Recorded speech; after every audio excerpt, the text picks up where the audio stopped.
Salut et bienvenue à cette petite vidéo. Là, puisque j'étais en enseignement, j'ai été appelé plusieurs choses au fil des ans. Et il y en a beaucoup de ces choses-là que j'aimerais mieux pas me rappeler.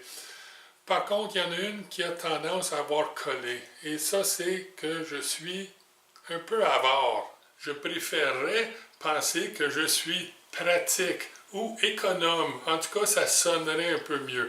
Mais la réalité est que je préfère de loin réparer quelque chose que je possède déjà que d'aller m'acheter quelque chose de nouveau. C'est un peu la raison d'être de l'atelier maison. Et une des choses que je travaille dessus dernièrement, c'est ma tondeuse à gazon.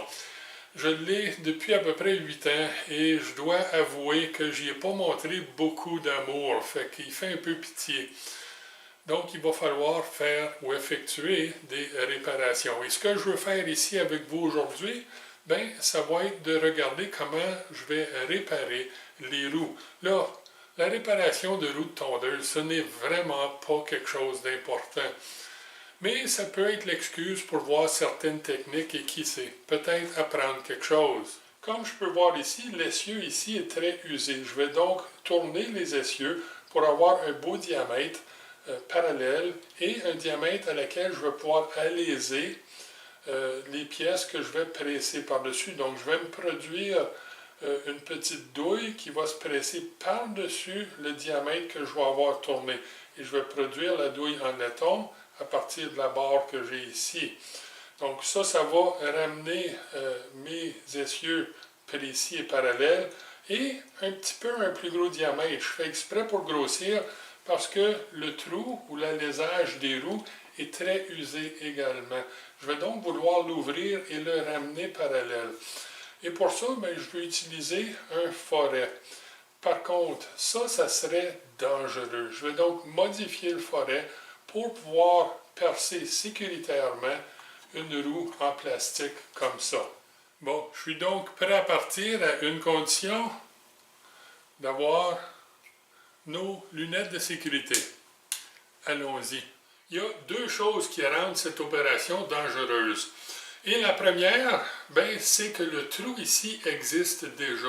Donc, je ne suis pas en train de percer un trou, je suis juste en train d'agrandir le trou existant. Et ben, ça veut dire que l'arête de pointe du foret ici n'aura aucun matériel contre lequel il peut pousser. Et ça veut dire, puis soit dit en passant, c'est important de comprendre la géométrie de pointe d'un foret. Là, si vous ne le comprenez pas, voici une petite vidéo qui pourra vous aider à apprendre les différentes parties du forêt, puis à quoi ils servent et comment un forêt coupe. Ceci étant dit, si l'arête de pointe ne rencontre pas de matériel, bien, ceci peut facilement devenir un tarot et se fileter à l'intérieur du trou, tirant sur la pièce en même temps. Et ça, bien, c'est très dangereux. Donc, on veut éviter ça. La deuxième raison, ou deuxième chose qui fait que ce soit dangereux, c'est le matériel lui-même. Là, cette roue est faite en plastique relativement molle.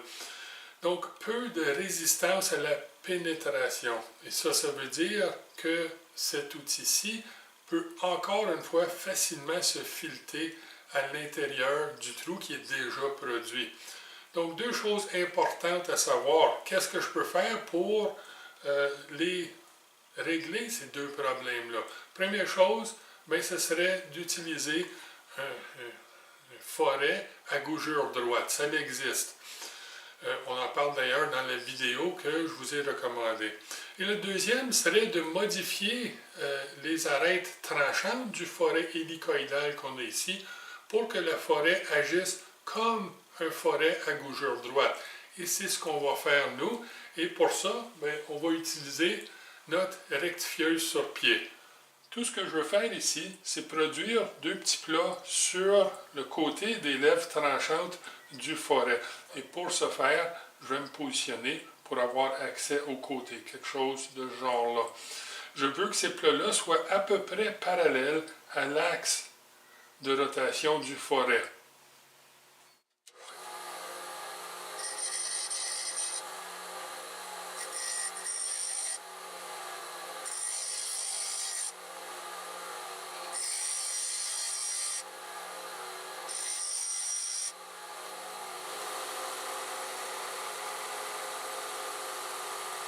Et maintenant, je peux percer plus sécuritairement parce que j'ai sérieusement réduit le risque que ce forêt hélicoïdal s'agrippe à la pièce.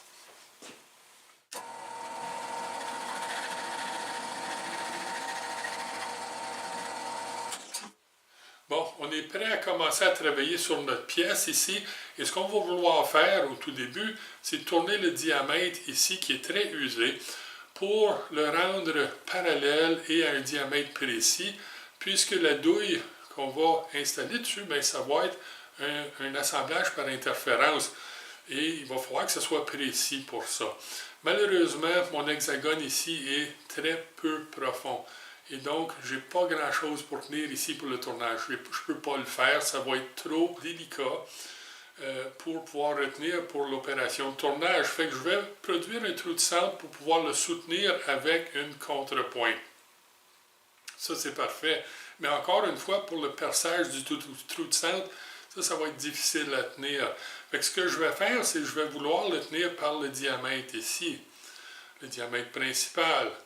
Là, j'ai la chance d'avoir un mandrin à 3 mâchoires qui est assez petit et les mâchoires sont assez courtes pour que je puisse insérer ma pièce dans le mandrin pour dégager à l'arrière l'hexagone. Donc l'hexagone va être à l'intérieur de la broche et je vais le tenir par le diamètre ici. Si vos mâchoires sont trop longues et vous ne pouvez pas le faire, bien, un truc, c'est de produire une douille légèrement plus grosse en diamètre que l'hexagone sur cette vessie ou sur une pièce haute. Et ensuite, produire la douille pour qu'elle rentre pas serrée, juste légèrement lousse sur la pièce, et ensuite fendre la douille sur sa longueur sur un côté seulement pour produire une pièce qui est une seule pièce, mais qui a une certaine élasticité. Vous insérez votre pièce dans cette douille-là et vous pouvez maintenant tenir la douille dans le 3 mâchoires parce que quand vous allez serrer la douille, elle va se serrer sur la pièce. C'est un petit truc qui peut vous sortir du trouble parfois. Pour tout de suite, regardons le perçage du trou de centre.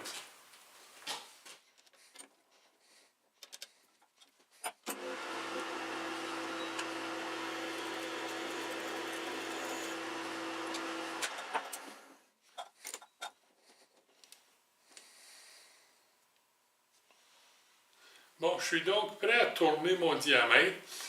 Et pour ce faire, bien, je vais le tenir par l'hexagone dans un mandrin à 3 mâchoires. Et on va le soutenir avec une contrepointe. Là, ça ne centrera pas la pièce parfaitement. Mais on se rappelle, c'est une tondeuse ici. C'est pas crucial. On va être proche, c'est ça qui compte. Je vais le tenir par à peu près la moitié de la largeur de l'hexagone.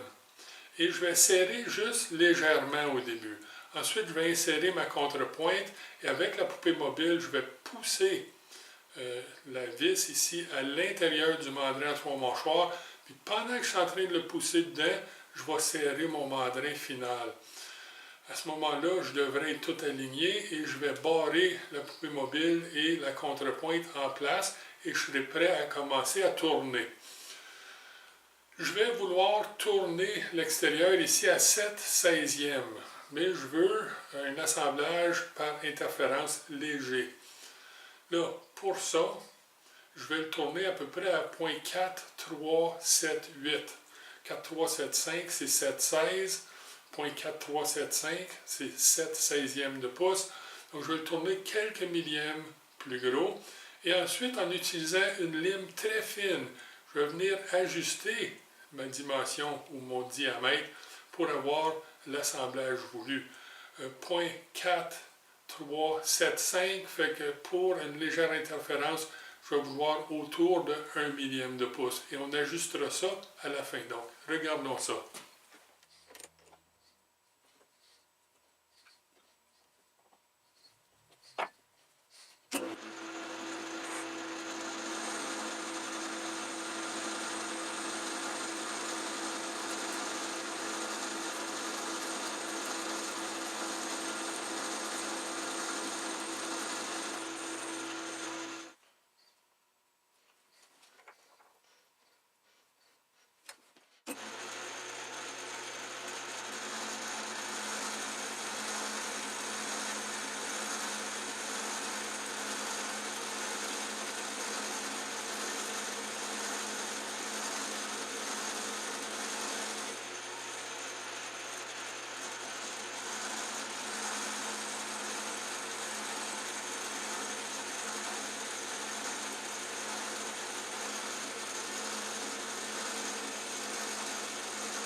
Là, j'ai passé ce qui semble être une vie à mesurer des choses de façon très précise. Et quand je travaille à la maison, si je peux produire des pièces sans mesurer, ben je le fais parce que c'est le fun à faire. Et je vais pouvoir faire ça avec la pièce que j'ai à produire. Je veux produire une douille qui va être assemblée par interférence sur le goujon ou l'arbre que je viens de produire. Là, tout ce que je vais avoir à mesurer ici pour compléter cette partie-là du projet, ben, ça va être le diamètre extérieur. Parce que je vais vouloir que le diamètre extérieur de la douille qui va être pressée sur l'arbre ici soit juste un petit peu plus petit que le trou dans les roues, parce qu'évidemment, je vais vouloir que les roues tournent. Donc, ça va être important à mesurer. Mais avant ça, je n'ai pas besoin de mesurer. Tout ce que j'ai à faire, c'est prendre cet instrument de mesure, mais sans mesurer, je vais m'en utiliser pour comparer et dire, je veux une douille qui va être la longueur de la partie tournée sur ce boulon-ci qui va tenir la roue. Et comme vous pouvez voir ici, je place mon outil pour avoir à peu près 200 millièmes de pouce de plus que la longueur finale que je vais avoir besoin. Ça me prend un petit peu de jeu, puis vous allez voir pourquoi. Ça, c'est ma mesure fondamentale. C'est la longueur que je vais vouloir usiner ici, la pièce. Par après, je vais venir le surfacer, une fois qu'il a été tronçonné de la barre mère, je vais venir le surfacer à sa longueur finale. Mais même ça, je ne serai pas obligé de mesurer pour faire ça. Donc, j'ai ma longueur que je vais tourner ici.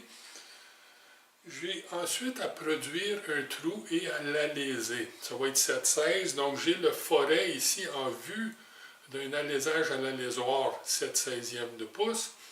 Et vous remarquerez que j'ai monté un petit serre-tuyau sur le forêt. Ces choses-là, c'est très pratique pour nous donner une indication de profondeur de perçage. On peut acheter des butées pour les forêts, mais ça coûte cher, puis ça en prend plusieurs pour faire toutes sortes de diamètres différents de forêt. Dans ce cas-ci, ça s'assemble ou ça s'ajuste à plusieurs diamètres différents de forêt. Et il y a plusieurs grosseurs de ces pinces-là ou ces serres-là. Fait que je peux faire à peu près toutes mes forêts avec quelques-uns de ces pièces-là. Ceci dit, je ne sais pas une butée, fait que je ne viendrai pas toucher à ça en perçant, mais je peux venir très proche et savoir où je suis. Et j'ai réglé le forêt, on peut voir ici, pour que la butée soit placée de façon à ce que la pointe ou l'arête tranchante finit et le diamètre majeur du trou commence, pas la pointe du forêt, mais le coin du forêt. Mais la distance entre le coin du forêt et la butée, elle est plus grande que la longueur de la pièce que je vais tourner. Autrement dit, ce forêt-là va rentrer un petit peu plus creux que ce que je vais tourner au diamètre. Ceci dit, c'est important ça parce que je ne veux pas que l'alaisoir qui va suivre touche au fond du trou. C'est crucial qu'un alaisoir ne touche pas au fond d'un trou parce qu'il va s'avoyer et évidemment, ça va agrandir le trou que je suis en train de produire. Et si je vérifie ici, comparativement à la longueur, je peux voir que la portion dentée ici, où il y a une arête tranchante, cette portion-là, c'est pas mal la bonne longueur que je vais avoir besoin pour produire mes douilles. Donc, ça veut dire que quand j'alaise, je vais rentrer juste un petit peu plus creux qu'où les dents finissent ici. Et ça m'assure, en regardant ici, que je ne toucherai pas le fond du trou que j'ai percé. Très important. Bon ben, je vais avoir fait tout ça sans avoir mesuré quoi que ce soit. Et tant mieux. Mais tout ça commence avec une opération de surfaçage et le perçage d'un trou de centre. Donc, regardons ça.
Bon, voilà la pièce finie.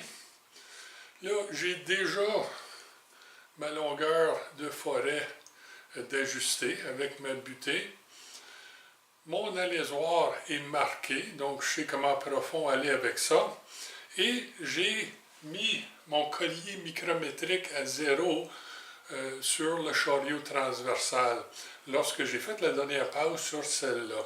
Et ça veut dire que je pourrais en produire des centaines facilement.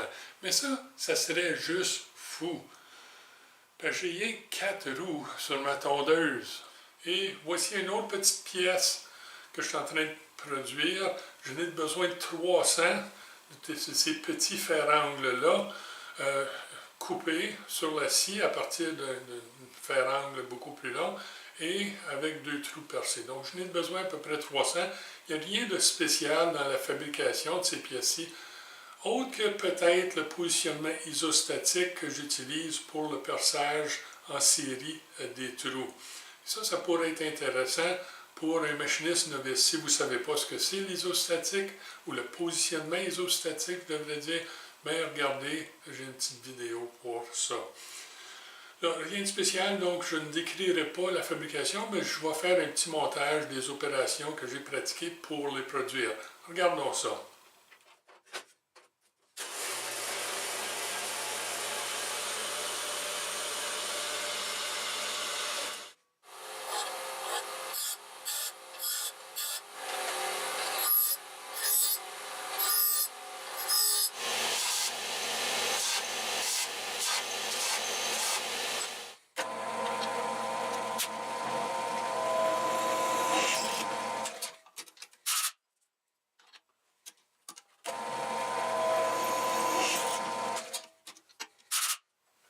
Bon, eh bien, j'ai complété toutes mes pièces dans juste un petit peu plus que 5 heures de travail.